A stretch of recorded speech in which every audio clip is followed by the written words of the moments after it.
आखाती युद्धाचा रिक्षा चालकांना फटका. परभणी, सोलापूर, धुळ्यात गॅस भरण्यासाठी पंपाबाहेर गर्दी, तर कोल्हापुरात रिक्षा चालकांचा मोर्चा.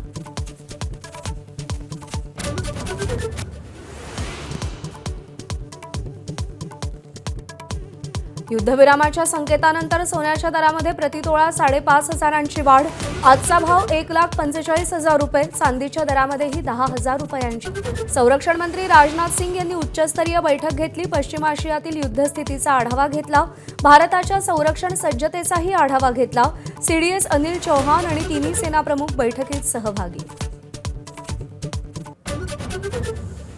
भोंदूबाबा अशोक खरातची आजही एसआयटीकडून चौकशी सुरू. खरातची पोलीस कोठडी आज संपत असल्यानं पुन्हा कोर्टात हजर करणार. खरात विरोधात काल आणखी 3 नवे गुन्हे दाखल.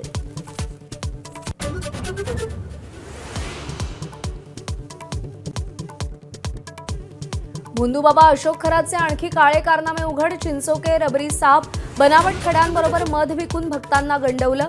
लैंगिक अडचणी घेऊन येणाऱ्यांना 1 किलो मधाची बाटली 9 लाख रुपयांना विकायचा.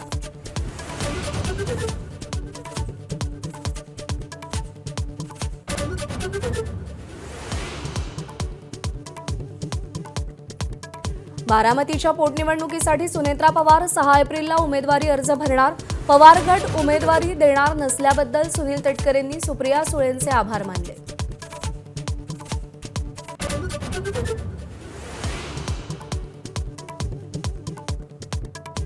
हिंदू, बौद्ध आणि शीख व्यक्तींनी धर्मांतर केल्यास आरक्षण मिळणार नाही. सुप्रीम कोर्टाचा निर्वाळा.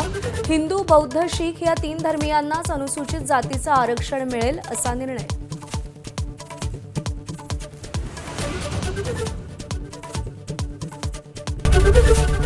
एबीपी माझा, उघडा डोळे बघा नीट.